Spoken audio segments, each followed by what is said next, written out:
Oh, Welcome we're here. to another edition of Minot Talk It's here at the Dakota. Tuesday at 9 a.m. And that means a lot now. It does. Means we are, well, it's actually 9:01. We're like a minute late today. Rod would be disappointed in us. We'd never fly in the TV industry, man. That's great.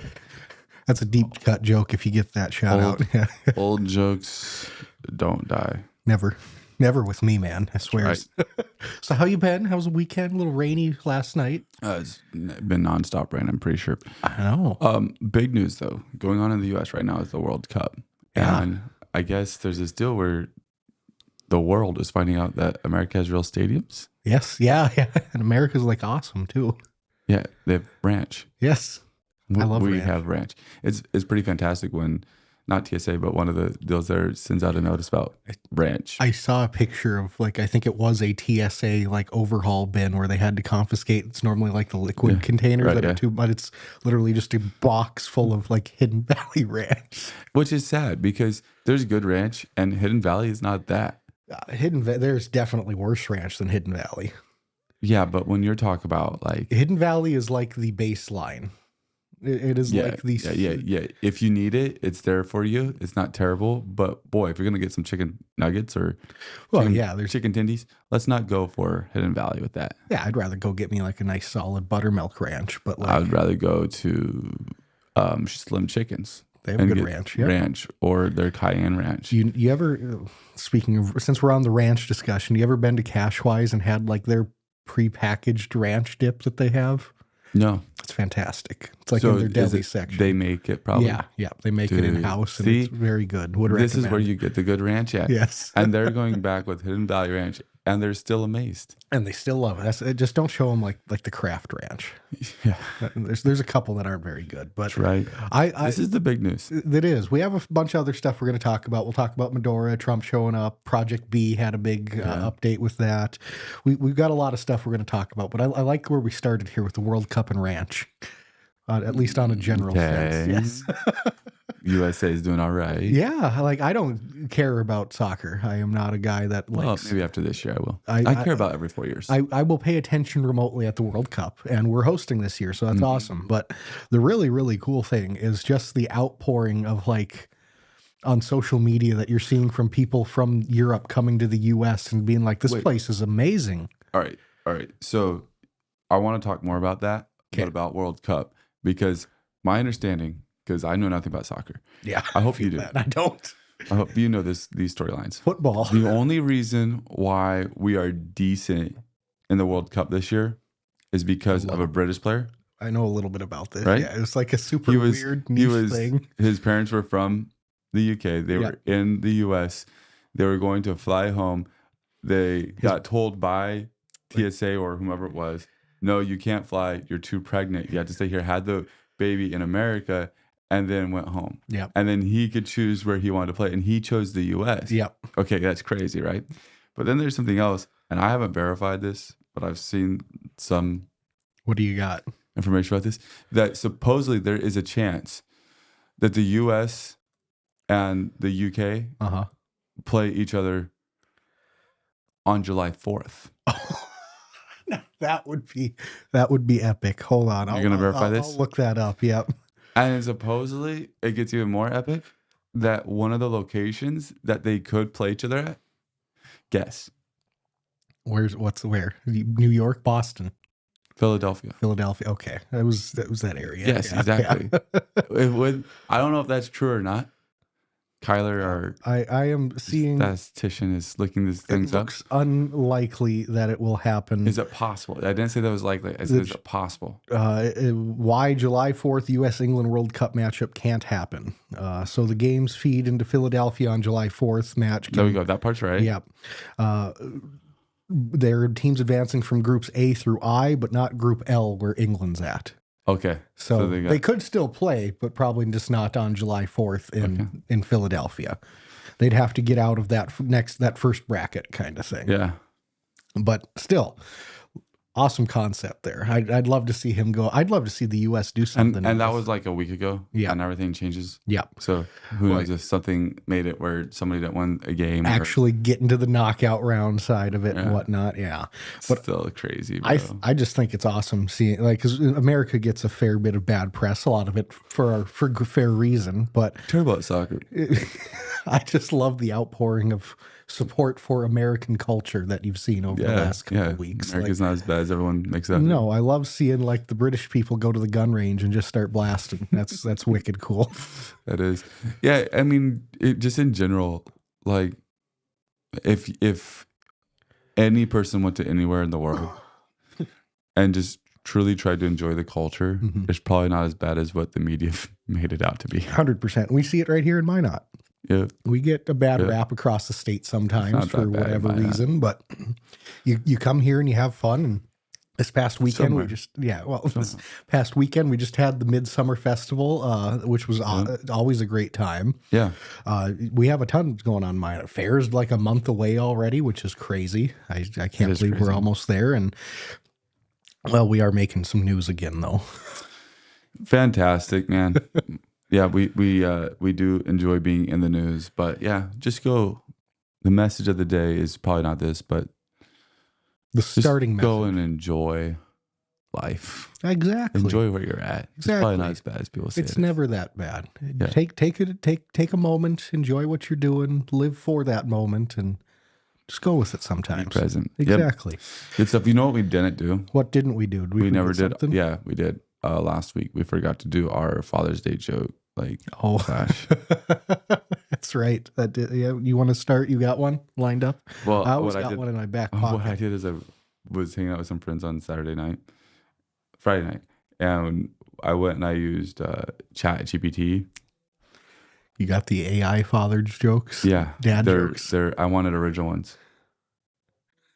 Are they good? No. Okay. I had a sneaky feel. Do you want mine? I always got this one just loaded in my back pocket. I've probably used it on here before, in fact. But what did the farmer say when he lost his tractor? I lost my tractor. Where's my tractor? Where's my tractor? I have one just as good. Let's hear it. The garage opened a gym. Oh, plenty of room to work out. Isn't that awful? That's pretty terrible. It's a ChatGPT special. I thought mine was bad. Oh, my ceiling fan is the biggest supporter. It keeps cheering overhead. Wow, they're so bad. They're funny. That's where we're at this. That's why I like mine. The mailbox is patient. Why? Good things come to those who wait. What? What? I mean, sure, yeah. They're awful. So that's what I learned this week. And ChatGPT is not actually. I asked for original ones. Once we just ask for regular ones, they're a little bit better. I believe that. Favorite fair food? We have this discussion every year. Cheese curds ranks high. It's always a classic. I like some of the ice cream, but I can't remember if they have it anymore. They have this ice cream swirl. Really enjoy that. Favorite burger is no longer there. Rice. Remember that place? Rice burger. No longer there, so that's hits pretty hard. Really makes me a lot less interested in going. Remember last year, my favorite was the pickle pizza. Yeah, that was a lot of people's favorite, and I have no idea why. It was good. It wasn't. It was. Yeah, actually, did you try it? I definitely bought it. That guess what I found at the store the other day? Pickled pizza, dill pickle mayo. Oh yeah. See, my kid for Christmas one year, we got him. My wife did because she knew what was up. Jar of pickles. Heck yeah. Favorite Christmas gift, basically. What kind of pickles? Dill. Okay, classic. Yeah. You can't go wrong with that. He goes, if you ask him where he wants to go to eat, he'll, like, depending on what mood he's in, he'll be, because my kid is 6 and already has moods, like major. Like, he's going to choose where he's going to want to eat. Right? Based on the mood. So if you want steak, we're going Longhorns, but we don't. Because and then if he's feeling a little bit more fun, then it's between Pizza Ranch and the Station, because evidently those two places have the best pickles in town. The Station, really? Oh yeah, they do. They give you a good pickle with your sandwich. That's actually true. I do remember that now. Yep. And then Pizza Ranch, you can have all the pickles you want, and they're spears, so you gotta love that. Just go to town on them. That's how he judges restaurants. Speaking of your kid, how was Father's Day? What did your kids do for you on Father's Day? They take care of you? Corn dogs. Corn dogs are a classic. Yeah. We went out for breakfast and then we went out for dinner. So Where'd you go out to eat? Shots and Qdoba. A classic. Classics. Can't go wrong with that. You were going to mention something else, and then I switched topics on you. I liked this. I was going to talk about Father's Day. We grilled steaks on the grill with my dad and mashed some potatoes. It was a tasty time. Also, it was his birthday last week, which sometimes it lands on Father's Day, and that's always a fun time. My daughter's going to be that way. Her Brooklyn's birthday is the 17th. I think I give her a shout out on Thursday. It's perfect. All right. So we got some real stuff to talk about. All right. You want to start with, we'll start here in Minot. We'll start with Prioject Bee. Yeah, this is big news. Some big news coming down already the pipeline. seen this. Yeah. You had... oh, that's a really good point, Megan. Megan says, don't sleep on the Jimmy John's pickle. That thing is... Oh, I got to he doesn't even know about Jimmy John's yet. You've got to introduce them. Yeah. Just order Jimmy John's. Make sure you get a pickle and just give him the pickle. No, yeah, we got to go to the restaurant though. You can't get that one to go. You got to go to the restaurant because he has to know like this is you order a pickle from this place, they're gonna wrap it for you, bro. You get the full effect with it. So another deal with Prioject Bee, which was the nonprofit company that was running the Broadway Circle project, which was originally, I think, started like a year or two after the flood, which was led by like the Lutheran services, which closed down after COVID. And then Prioject Bee took it over, which then closed down a couple of years later itself. But there was a lot of controversy with the Prioject Bee one. The Lutheran services kind of just, it reached a point where it couldn't kind of keep itself sustainable anymore. With Prioject Bee, it was originally the YWCA, the women's shelter here in town. It was rebranded then eventually to Prioject Bee, and in 2021, it separated itself to become just that. That's when it took over the project as well. Goal was, to help some homeless people that are living in poverty, things like that, help give them a place. That's why it took over the Y, right? Yeah. And it done a lot of huge impact. Yeah. There's a lot of people that used it for their daily lives. Exactly. And the Broadway Circle was originally supposed to have, commercial service space, which is the Lord's Cupboard food pantry and welcome table. It was going to have the affordable, the apartment section, and then it was going to have the family shelter as well. So it was going to have a whole kind of breadth of different things that was going on for it. And it still does. Broadway Circle is completed now, and it's run by Pathfinder Services of North Dakota. So why did Prioject Bee get involved in the first place? Well, that was when Lutheran services kind of fell apart and they had to pick up the slack. In August 2021, it was approved for them to go on to the situation. Then there was risk right away when you're taking on something like that. You need this project to get done. It was already in. And they began to get funding that was way bigger. Yes.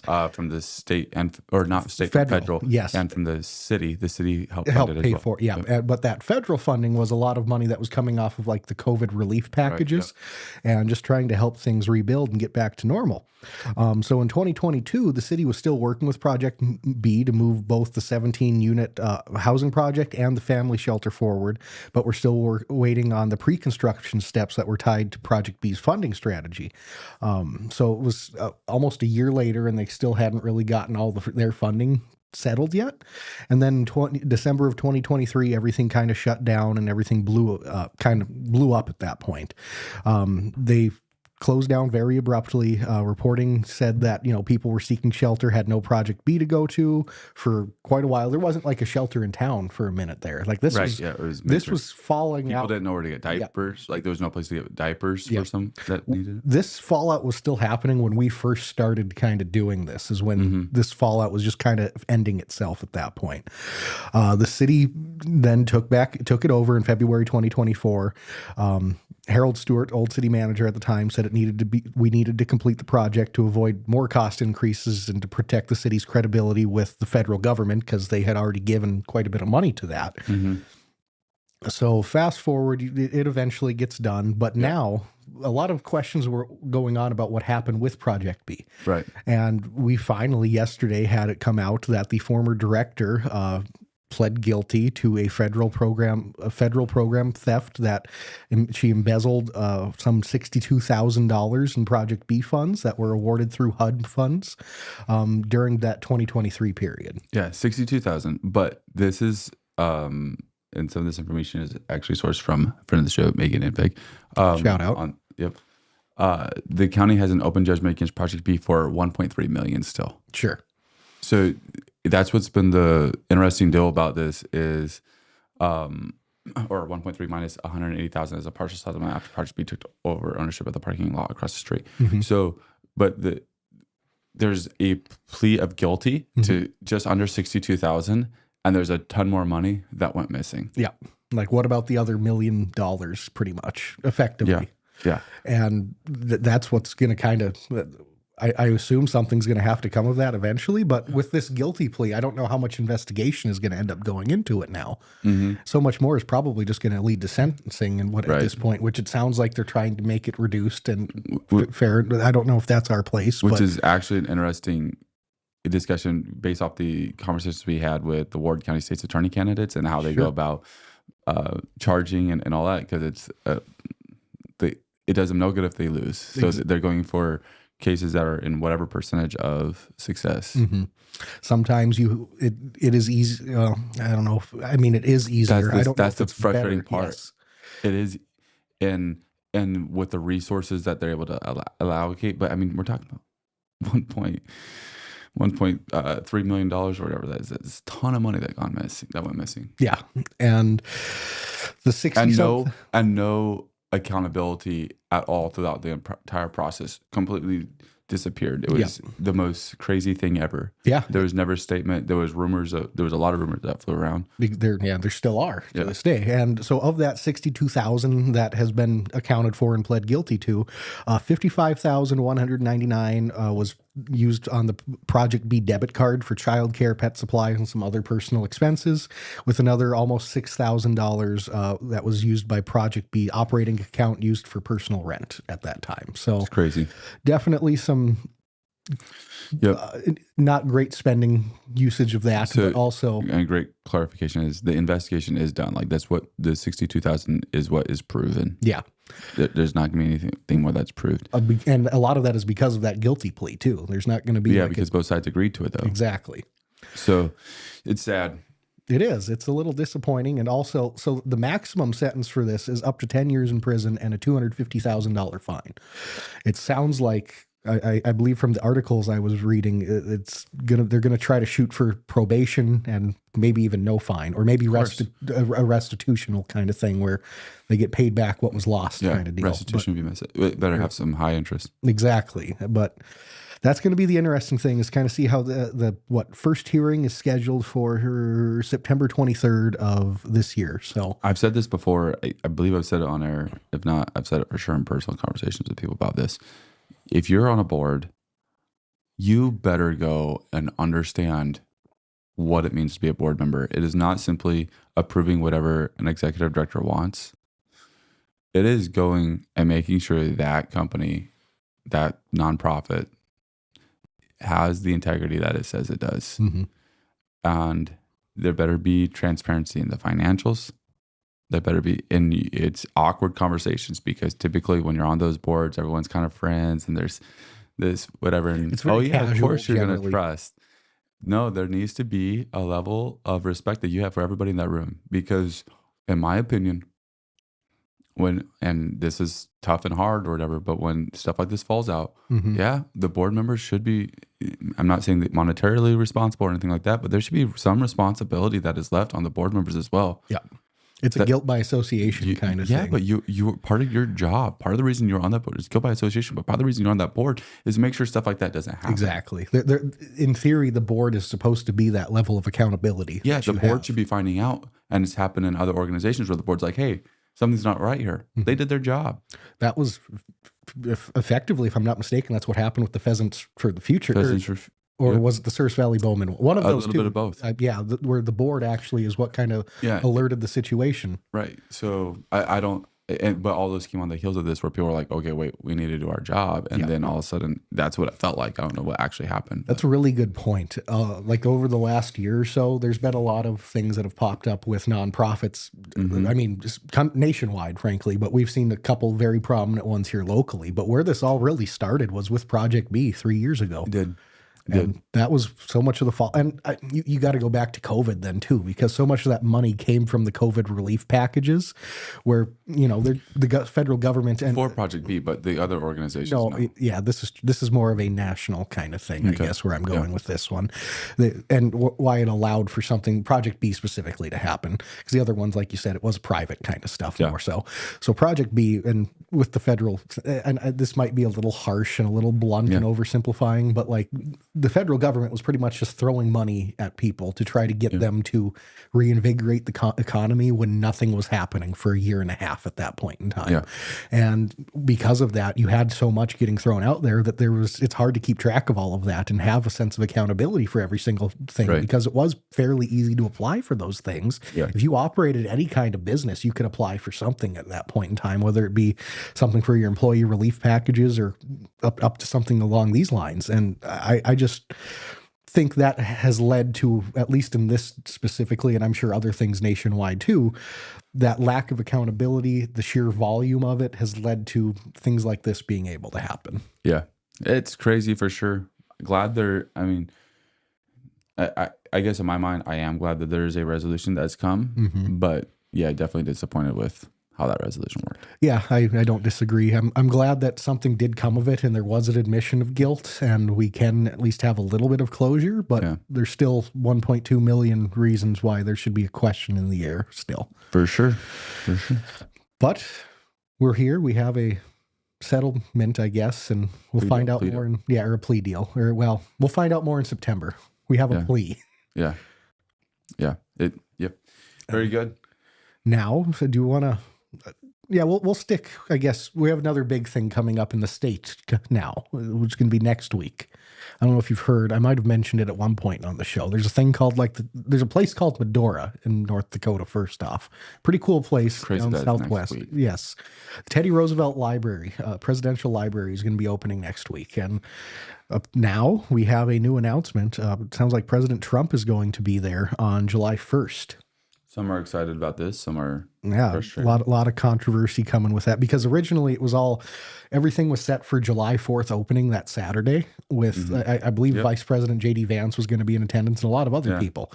Now the plan is, and there was like a remote chance Trump could maybe show up because he was going to be in Mount Rushmore that day for festivities. But now it sounds like everything's kind of getting moved up a few days. And there's going to be a ribbon cutting on July 1st, but it's going to still officially technically open on July 4th. So there's a couple little semantical things with that at this point. But the bigger thing of the whole deal is it sounds like the Burning Hills Amphitheater, where the Medora musical takes place at, there's going to be a lot less availability that night. Some 2,000 people, I think, are having to be rescheduled because there's going to be some official grand openings on the 4th, but on the 1st, there is going to be a public registration page lists the event at 11 a.m. at the Burning Hills Amphitheater. So his event is going to take place there, which is why you're getting those 2,000 people set for the Medora musical that night are going to have to be rescheduled. That's terrible. It's a, I think it's a win for Medora when you're able to. Dude, Medora has had a win with this whole library thing. Yeah, which there's a lot to discuss. I think we've talked some about it, but the big thing right now, next week from July 1st, actually starting on Sunday this week through July 4th, Medora and North Dakota are going to be in the news like almost every day. There's a very, very big news story from, I think it's CBS Sunday Morning on Sunday, obviously coming out on it. And then July 1st is on Wednesday when Trump will be here, which, I mean, at least in the state, that's going to be a big deal. North Dakota's National Guard will activate 50 troops to assist. Sure. That's how big of a deal it is. Yeah. And then you're going to have July 4th, still the official opening, which is going to have its own still news cycle on July. It's a Saturday and it's the 4th of July, but it's still going to be there. So you're going to have all next week being present. What do you think that's going to do for tourism? Yeah. I mean, it'll be a busy week. Americans for Prosperity. North Dakota will be in Medora from July 1st to July 4th. Hey, so shout out. There's going to be, that's awesome for them. And there'll probably be other organizations like that, which just is adding to the point that you're making. Yeah. This stuff we've already talked about. They've had motels go up basically because of this. Yep. It's Medora ain't going anywhere. I remember a couple months ago when we had just kind of thought about the idea of what it would look like to go down on the 4th of July. And it was, so it's not unheard of for my wife, one side of my family, to go down on the 4th of July.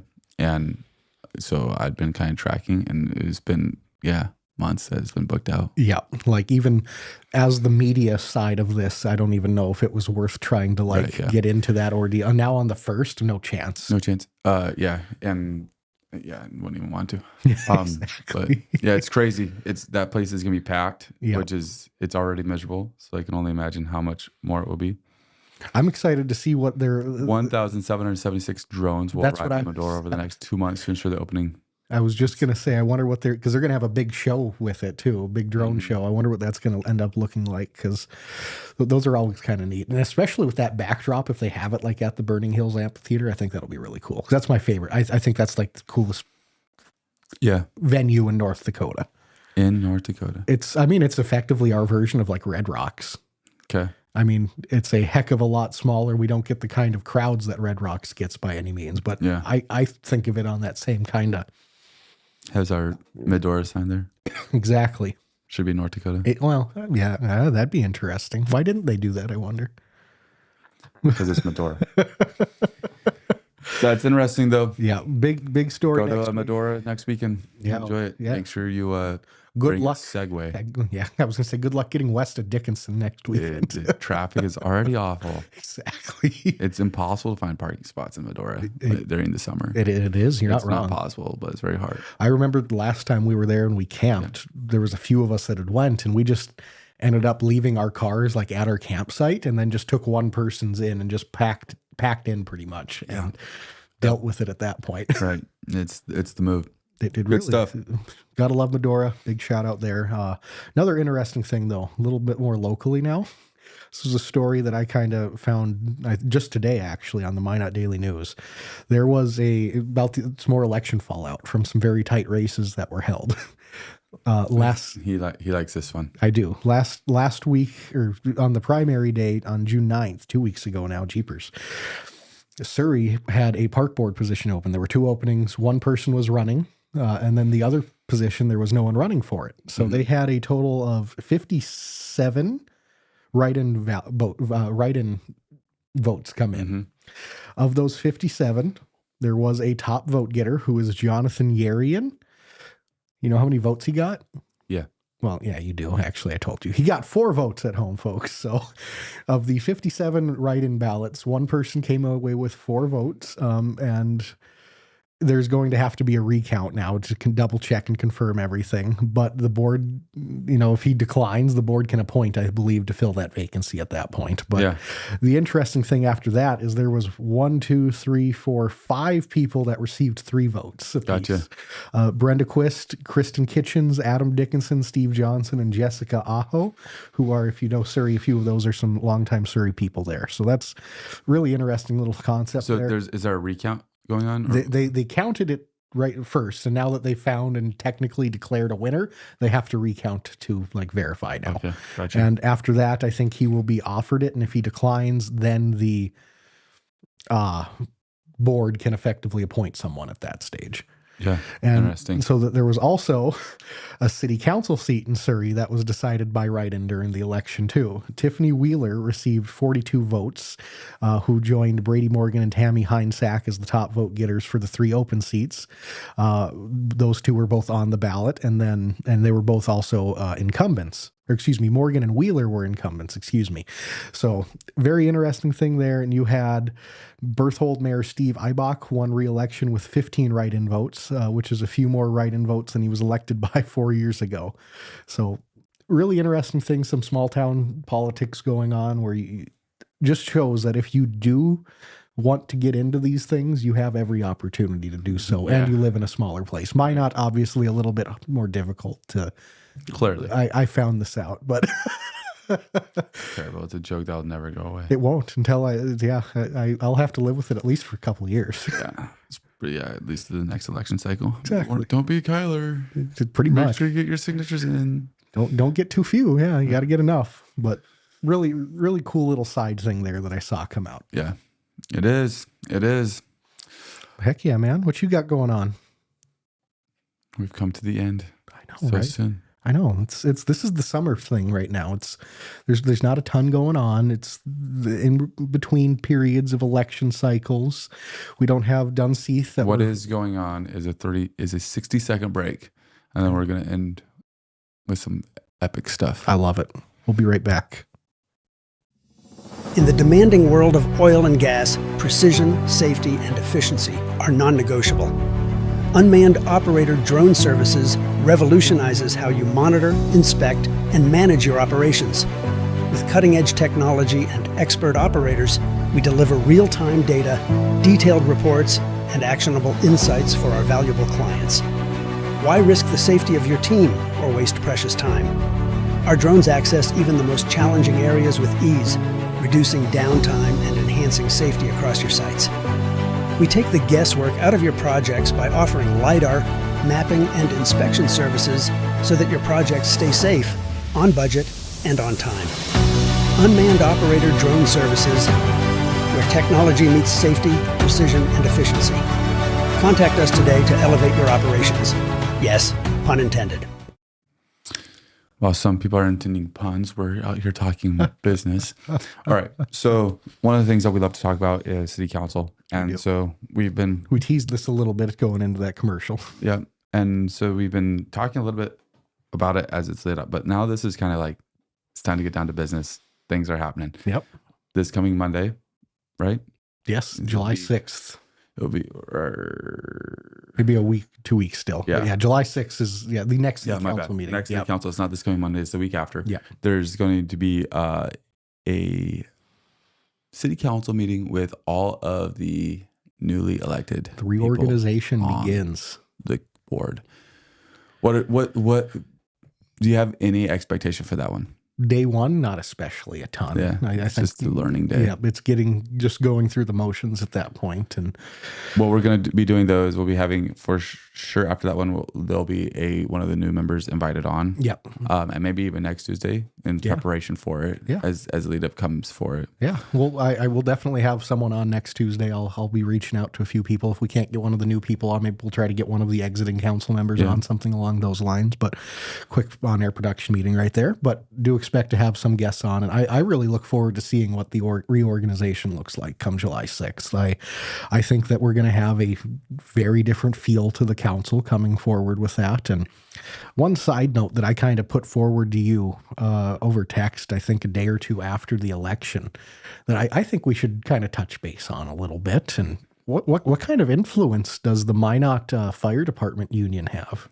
Yeah, and so you have the fire department union who is very vocal going into it, and the three candidates that they endorsed were the three winning candidates. Yeah, I think that's probably more coincidence than anything. There's a good chance, but it's interesting how that worked out still too. So I guess you're thinking that if the fire department union endorses someone, they're going to get elected. Well, that's where I was going to kind of lead the conversation to. Did they have actual sway, or did they just know which candidates to pick? And I think that's where I think it's more. I don't think it's fully the second board, but the second point is more in line with what happened there. Yeah, that's fair.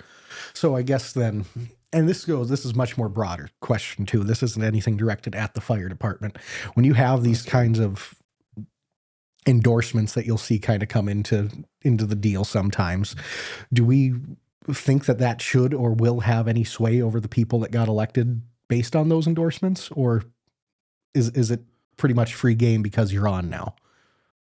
Should those right? Yeah, no, I hear what you're saying, and I think that's like a concern with any endorsement. Mm-hmm. Like, okay, so what does that mean? Like, or did you have to give up a vote in order to get that? Yeah, did you have to make a promise to get that kind of thing? Right. Yeah. There's a couple. I don't think that's what's going on. I think that there's just conversations that were had. Mm-hmm. I'm going to go with the naive, just trust the world approach and say that there was conversations I had. There was candidates that aligned the most, and I still don't think that those endorsements I think that they're important and they help, and maybe they swayed votes, which would sway an election, but it's not where it was a mass 500 vote swing or something like that that actually affected the outcome to that degree. That's fair. Yeah, like I think Steve Podrigula would have probably gotten on regardless at that point. Yeah. Yeah, and yeah, you can go down the list. Exactly. Well, then, yeah.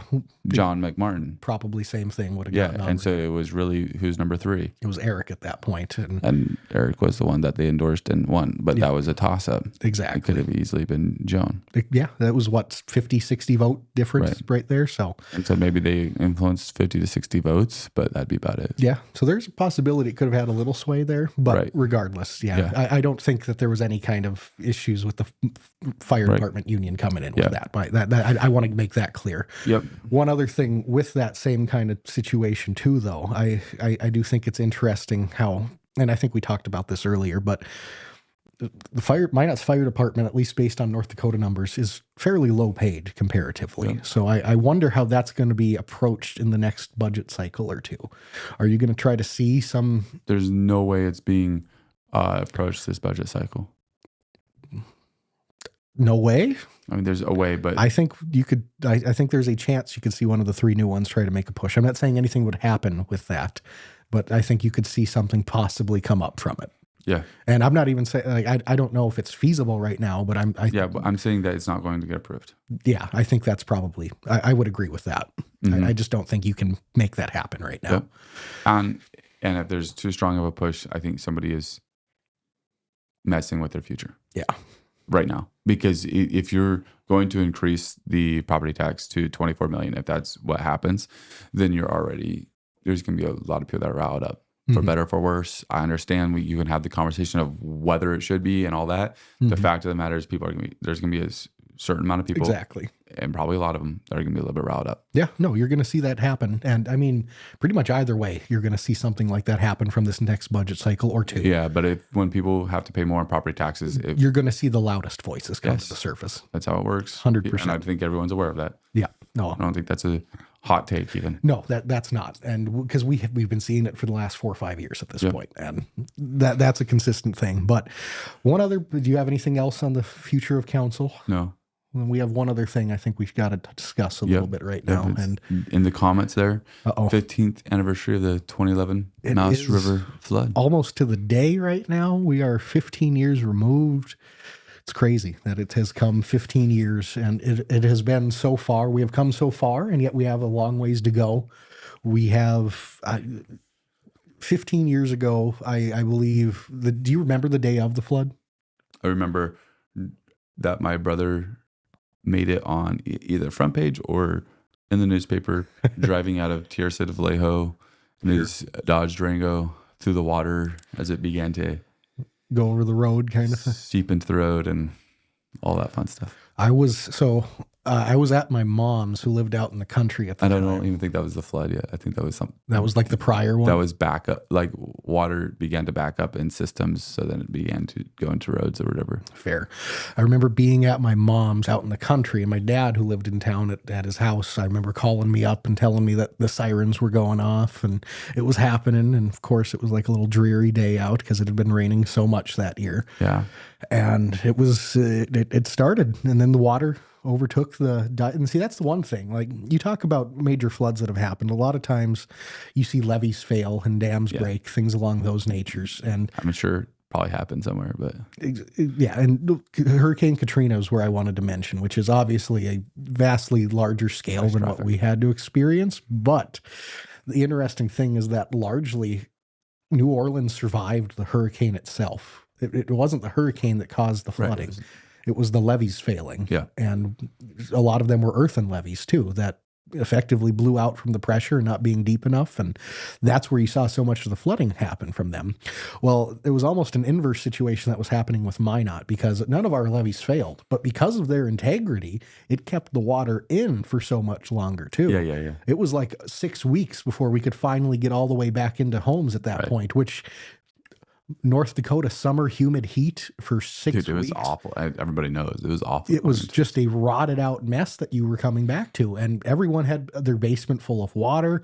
Everything was just rotted to the ceiling. I mean, 9-10 feet of water at the deepest points. Your whole first floor of your house is underwater at that point. And now we're finally at the point where, well, I mean, you'll still see a few buildings that the one I specifically think of a flood building is the KOA campgrounds on Highway 52. Yeah.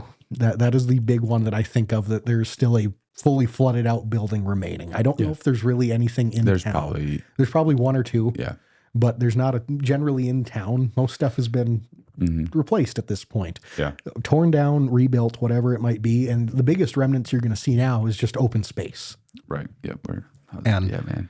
The stories from it are devastating. And it's one of those deals where almost every single person has a story. Yeah. If you were in Minot at that time, even if you weren't flooded, you were affected by it. Because again, one of the coolest things that happened from that is there was some 13,000 people displaced or something at that point in time. It was probably even more, frankly. But we had multiple shelters open in Minot, and all of them were... Yeah, but you had people that were opening their homes. Well, see, that's my point, because the shelters that were open weren't anywhere close to filled with capacity. Right. There were hundreds of people in there instead of the thousands that there could have been, because so many people around Minot had their doors open for their family, their friends, giving people a place to stay for weeks, months at a time at some situations. And it really opened up and showed, especially at the time when we were in the depth of the oil boom, we had tons of people coming into town from all over the country.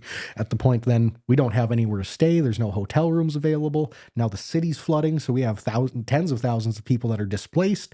So where do they go? They go with their friends and their family, because that's the kind of place that Minot is. Well, I think even honestly, and like what you said is great points, but I also believe that or whether all those factors were there or not, they're going with their friends and family. Yeah. Because it's North Dakota. You're right.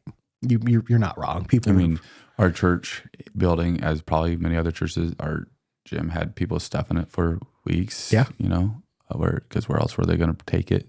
No one had anywhere. Yeah. So it was just everybody was doing anything they could to make sure that they were a help. I remember our stuff was stored in like 3 different people's garages that let us use them and stuff. It was crazy at that point in time. Yeah, absolutely. Now, 15 years later, we're seeing real progress on the flood project. But also, really, it ties back to council, because there's decisions that continue to be made on that. And of course, a lot of that is decided already or whatever, but there's decisions that continue to be made on that front. And it's so everything through MI7 is either completed or in the process of being worked on, where you can't go back at this point. The Maple diversion is going to be the big one connecting everything. MI7 is currently a lot of the construction happening by Roosevelt Zoo, but MI8 and 9 are going to be the really interesting ones that are going to take place largely in the 2030s. That's going to be the finalizing factor of the flood control project, and how and when those get completed are going to be, because a lot of them they're technically still in the development stage. They're being planned. We haven't had anything set come forward with them yet. We've been too busy with everything else effectively. So now that we're finally having the construction really rolling on MI7, I believe MI8 is finally kind of taking a larger portion of the design work. So I'm really excited to see where that next step is going to take us, because the longer we wait, the more it's going to cost. Right. Yep. Yeah. I believe KX is doing kind of a mini series of where they're talking with different families that were affected by it. I think both of them in town are. Yeah. KX and KMOT are doing some stuff with it. Which is awesome. So you can see some of those on Facebook, and then some of them are probably on their actual TV as well. Yeah. Broadcasts. But yeah, that's kind of interesting for sure. Just the hundreds of stories of people that were impacted for a fact. And 15 years later, it's well behind us, but there's still we're not at the end of the tunnel yet. No. And I can't wait to see how it keeps progressing. I'm excited. For sure. Well, next week, I'm expecting a stellar interview. I'm gonna find someone. If you want to come on, let me know. No, I think you should go with a city council person. I think I will. That'll be the good move. Either post or new. Yeah, and we'll try to look at the next city council meeting, what's kind of ahead, or if it's someone that was getting off, we'll look at their path. It's going to be great. Still what's ahead. Yes. So thank you all for watching. I expect to be reaching out to someone coming up soon. There you go, Kyla. All right. Do want to thank everyone for watching. We are not going live Thursday to the end of July. I think that's what we decided. End of July. In August, we'll start going back 2 days a week. Thank you for watching, for your support. A comment from resident Lisa Olson. Some that wish to, and that's a joke because that was mentioned last podcast. Some that wish to see flood control paused or stopped need to consider the actual savings to their household. Yeah, there's a lot of conversations to be had around how those savings actually work. Yeah. Thank you for watching. We'll be live this coming Tuesday, 9 a.m. Kyler and it's going to be me. Mystery guest. See you in We'll that see you chair. then.